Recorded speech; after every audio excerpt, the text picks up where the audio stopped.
안녕하세요. 미국 주식으로 은퇴 준비하기입니다.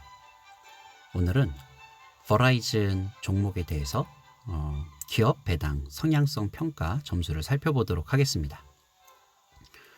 우선은 버라이즌에 대한 최근 뉴스 페이지고요. 한국어로 바꿔주도록 하겠습니다. 한국어로 되어 있었나? 아닌데? 버라이즌 30년 이상 중단 없는 배당. 배당 점수는 87점, 매우 안전하다고 하네요. 굉장히 높은 점수를 받았고요. 배당이 굉장히 안전하다고 합니다. 확인된 날짜 2019년 8월 16일. 오래됐네요. 1년 전이네요. 1년이면 정말 큰 변화가 있을 수 있는데 이 사이트에서 버라이즌 업데이트는 자주 하지 않는 것 같습니다. 그래도 매우 안전한 회사로 지금 평가 점수를 받았고요. 한번 또 쭉 읽어보도록 하겠습니다. 1983년 벨 아틀란틱으로 설립된 버라이즌 회사는 미국 최대 무선 서비스 제공업체입니다. 이 회사의 4G LTE 네트워크는 미국 인구의 98% 이상이 사용할 수 있습니다. 2018년 말에 회사는 광범위한 무선 네트워크에 연결된 1억 1,800만 개의 장치를 계산했습니다. 와, 4G에 엄청 투자를 했나 보네요. 인구의 98% 이상이 사용할 수 있도록 했다니까 버라이즌이 투자한 망만으로 미국은 4G는 충분히 돌아가나 보네요. 이 외에도 여러 통신회사들이 설치를 했을 테니까 미국에 엄청나게 많은 인프라가 깔렸겠네요. 음성 및 데이터 서비스와 장비 판매를 포함하는 무선 운영은 버라이즌 매출의 거의 70%를 창출하고 회사 에비타 현금 흐름의 거의 90%를 차지합니다. 유선 운영은 회사 매출의 23%를 차지하지만 버라이즌 에비타의 약 12%에 불과합니다.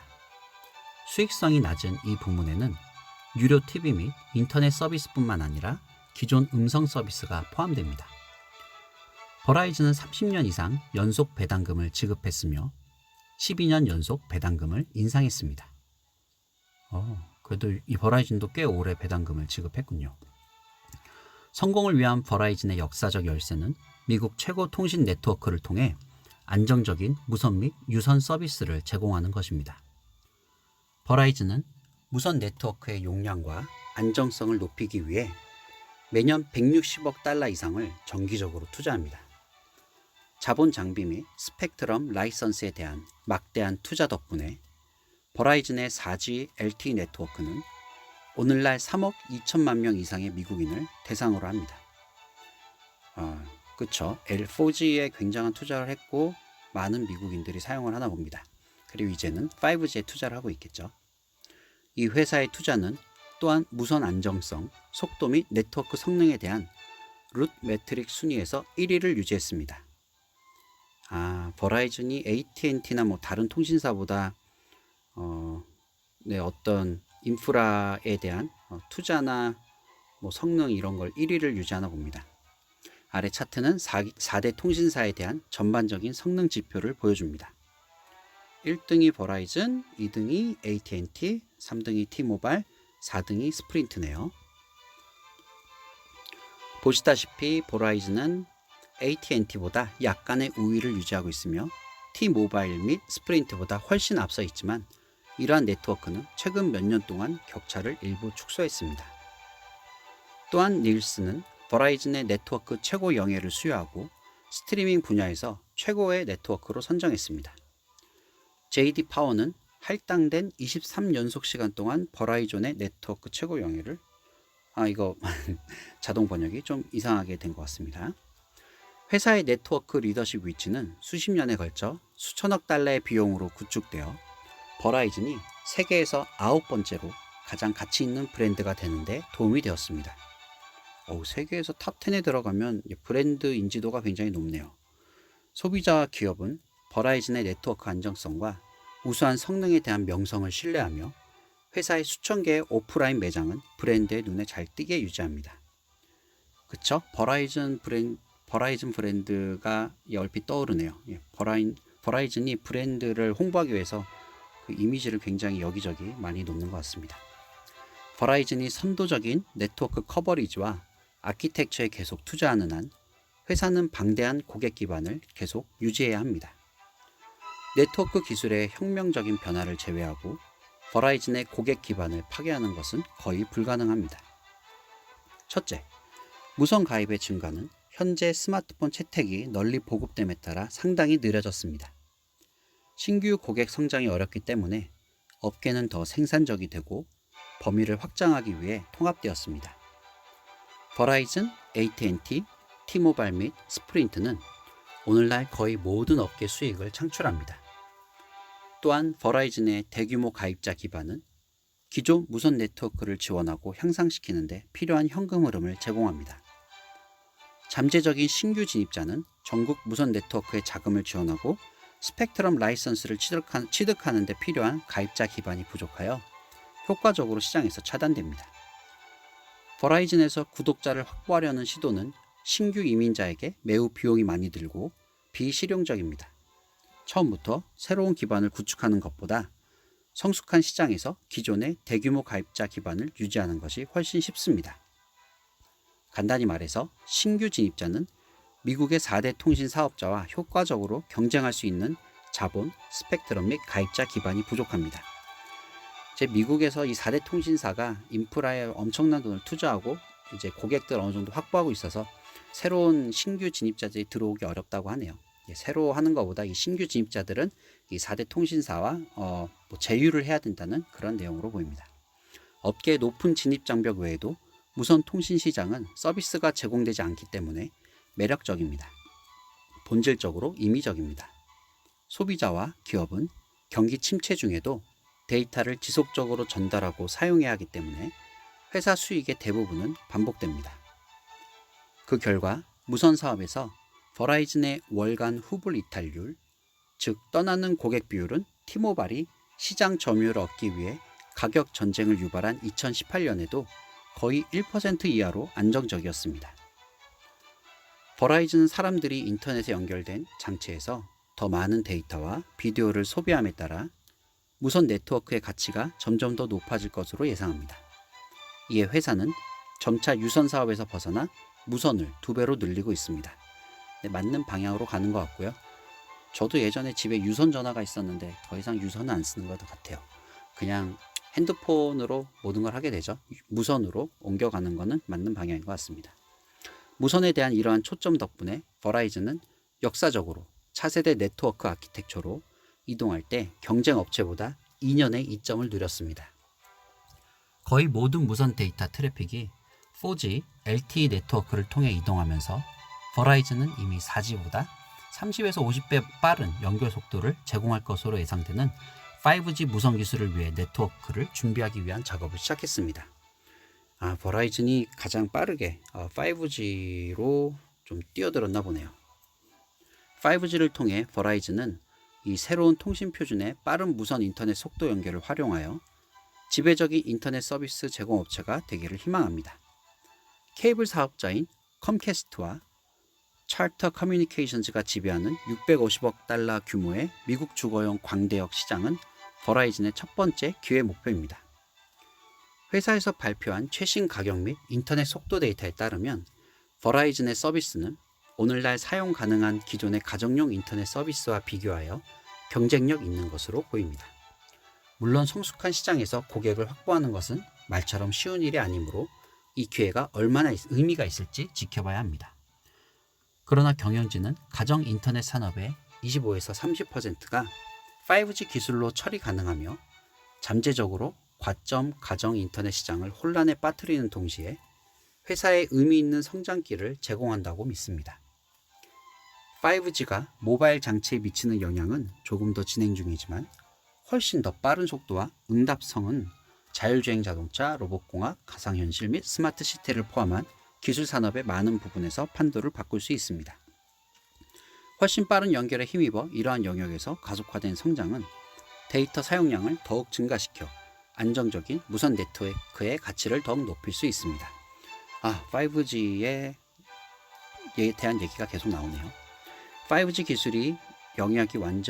기술의 영향이 완전히 알려지기까지 수년이 걸릴 것이지만 그동안 버라이즌은 수백만 소비자와 기업의 통신 요구를 충족시키는 핵심 플레이어로 남아있을 것으로 보입니다. 모든 말은 지금까지 말이 많았죠. 정말 기네요. 버라이즌의 경기 침체 방지 비즈니스 모델과 관대한 배당금으로 인해 매력적인 수입주가 되지만 여전히 투자자가 고려해야 할 위험이 있습니다. 위험도 있군요. 틀림없이 버라이즌이 직면한 가장 큰 불확실성은 무선의 미래 성장입니다. 소비자 기술협회에서 실시한 연구에 따르면 미국의 스마트폰 보급률이 2010년 이후 3배 이상 증가하여 현재 85%를 초과함에 따라 구독자 성장이 둔화되었습니다. 업계의 포화 상태는 때때로 4대 통신사업자가 합리적 과점처럼 행동하기보다 기존 가입자를 위해 더 공격적으로 싸우게 했습니다. 보류 중인 T모바일 스프린트 합병조차도 미래의 가격 전쟁이 일어나지 않을 것이라고 반드시 보장하지 않습니다. T모바일은 단기 이익을 희생하면서 시장 점유율을 확보하려는 아마존과 같은 접근 방식으로 유명합니다. 또한 T모바일과 스프린트가 네트워크의 범위와 품질을 개선하기 위해 열심히 노력했기 때문에 고객이 공급자를 전환하는 것이 덜 고통스러워졌습니다. 두 회사는 품질 및 커버리지 측정에서 거의 전반적으로 버라이즌의 네트워크보다 낮은 점수를 받았지만 격차는 좁혀졌습니다. 또한 월스트리트 저널이 인용한 모사익 데이터에 따르면 미국 카운티의 70% 이상이 최소 4개의 무선 제공 업체로부터 서비스를 제공하므로 소비자는 그 어느 때보다 더 많은 옵션을 사용할 수 있습니다. 버라이즌의 5G 투자에도 위험이 있습니다. 아직 초기 단계에 있으며 입증되지 않았습니다. 경쟁 업체가 5G 및 구글, 페이스북과 같은 비전통적인 경쟁 업체에 막대한 투자를 하고 자체 모바일 무선 네트워크 및 인터넷 서비스를 개발함에 따라 통신 부문은 그 어느 때보다 빠르게 진화할 것으로 보입니다. 버라이즌은 5G가 회사가 인터넷에서 선도적인 이름으로 자리 잡을 수 있길 바라며 이 회사가 미국 무선 분야에서 선두를 유지하길 희망합니다. 그러나 T모바일 등의 경쟁이 심화되면 5G가 기대하는 성장 촉매가 되지 못할 수 있습니다. 이제 결론이네요. 좀 길었어요. 10분이 벌써 넘었는데 끝까지 읽도록 하겠습니다. 버라이즌에 대한 결론. 한 가지 분명하면 통신산업은 의미 있는 진화를 겪고 있습니다. 콘텐츠, 미디어 및 커뮤니케이션은 이전과는 전혀 다른 방식으로 수렴되고 있으며 버라이즌은 시장에서 입지를 강화하기 위해 노력하는 많은 업체 중 하나입니다. 현재 버라이즌은 안정적인 수입이 주로 남아 있으며 30년 이상 연속 배당금을 계속 지급할 것으로 보입니다. 회사의 규모, 복제하기 어려운 네트워크 자산, 미션 크리티컬 서비스, 브랜드 인지도 및 대규모 가입자 기반은 여전히 중요한 경쟁 우위로 남아 있습니다. 전반적으로 버라이즌은 앞으로 몇 년 동안 예측 가능한 결과를 계속 생성할 것으로 보입니다. 그러나 투자자는 특히 회사의 자본 집약도와 큰 부채 부담을 감안할 때 무선 시장의 향후 발전 상황을 면밀히 주시해야 합니다. 버라이즌에 대한 어떤 소개, 뉴스를 읽었고요. 10분이 훨씬 넘었네요. 배경음악이 끝났네요. 그래도 중요한 또 정보들을 좀 더 살펴보도록 하겠습니다. 버라이즌의 산업 분야는 커뮤니케이션즈 내 인터그레이티드 텔레커뮤니케이션 서비스, 종합적으로 텔레콤 관련한 통신 서비스를 제공하는 산업 분야입니다. 버라이즌에 대한 키 정보들을 보도록 할게요. 이 페이지는 예전에 한국어로 자동 번역을 한번 해봤는데 단어가 너무 못 알아보게 바뀌더라고요. 그래서 그냥 영어 페이지로 살펴보도록 하겠습니다. 지금 디비든 힐드 배당률 4.1%고 그다음에 배당 안정성 평가 점수 87점으로 굉장히 안전하다고 합니다. 그 다음에 배당의 성장률은 지금 2%로 굉장히 느리고요. 보통 오랫동안 배당을 끊임없이 준 회사들은 계속 올려왔기 때문에 지금은 좀 낮아질 수밖에 없죠. 처음에는 좀 높은 성장을 보이다가 지금 2% 천천히 성장하고 있고요. 주식 가격이나 이런 것들은 매번 변하겠지만 지금 현재 59불이고 전체 뭐라고 하죠? 총 시가는 마켓캡은 246조 원 정도 됩니다. 그리고 베타는 0.54로 굉장히 안전적이네요. 1보다 훨씬 낫네요. 굉장히 변동성이 적다. 안정적이다. 주가가 안정적이다라고 생각하면 되고요. 이 부분은 예전에 설명했던 샘플 포트폴리오에서 이 버라이즌이 차지하는 비중을 보여주는 거고요. 디비든 세이프티 점수에 대해서는 얘기를 했고, 그 다음에 조금 전에 읽었던 뉴스가 가장 최근에 리서치 뉴스를 읽은 거였고요. 키 매트릭스를 보게 되면 그러니까 어떤 중요한 지표들을 보게 되면 페이아웃 레이티오는 지금 현재 51%, 굉장히 낮네요. 통신 회사들 중에 낮은 편이라고 하고요. 앞으로도 52%로 낮은 페이아웃 레이티오를 배당 성향을 유지할 것 같습니다. 65% 미만이면 안정적이라고 보면 될 것 같고요. 지금 굉장히 안정적이네요. 그 다음에 부채에 대한 어떤 비율이고요. 에비타에 대한 부채 비율은 2.48로 통신 업종에서는 낮은 편이라고 하네요. 그 다음에 캐피탈에 대한 부채 비율은 67%로 약간 높은 편이라고 합니다. 이 부채 비율에 대해서는 어떻게 해석해야 될지는 잘 모르겠어요. 그냥 정보를 전달하도록 하겠습니다. 디비든 스트릭, 어떤 배당의 역사죠. 29년이 넘도록 배당을 줄이지 않고 계속 이어왔다고 합니다. 그 다음에 2007년에서 9년 굉장히 어려웠던 시기에도 배당을 올렸던 역사가 있고요. 디비든 그로스를 보면 지금 작년에 비해서 2% 조금 올랐고 20년을 봐도 2% 그냥 2%씩 조금씩 올리고 있네요. 그리고 배당을 끊지 않고 계속 준 건 13년이고요. 이 13년이 배당을 유지한 것도 아니고 배당을 계속 올려온 게, 배당을 조금이라도 올린 게 13년 동안 계속 올려왔고요. 배당을 그 다음에 한 번도 끊지 않고 계속 준 건, 그래도 가끔 상황이 어려우면 이제 배당을 올리지 못하고 유지는 했겠죠. 그 유지하고 한 번도 이제 줄이지 않고 계속 준 거는 29년이 넘고요. 그 다음에 이 회사도 분기별로 배당을 주는 회사입니다. 쿼터리 2월, February, May, August, November니까 2월, 5월, 8월, 11월에 배당을 줍니다. 그리고 마지막 밸류에이션, 마지막 정보를 보죠. 이 버라이즌의 5년 평균 배당률이 4.43%인데 현재 4%대 그냥 딱 적당한 가격대라고 생각된다고 하네요. 그 다음에 PR 같은 경우는 5년 평균 12였고 지금 현재도 10이고 그냥 지금이 딱 버라이즌 사기에 적당한 가격대라고 평가하고 있습니다. 네, 그럼 우리 모두 돈으로부터 자유로워지길 기도합니다.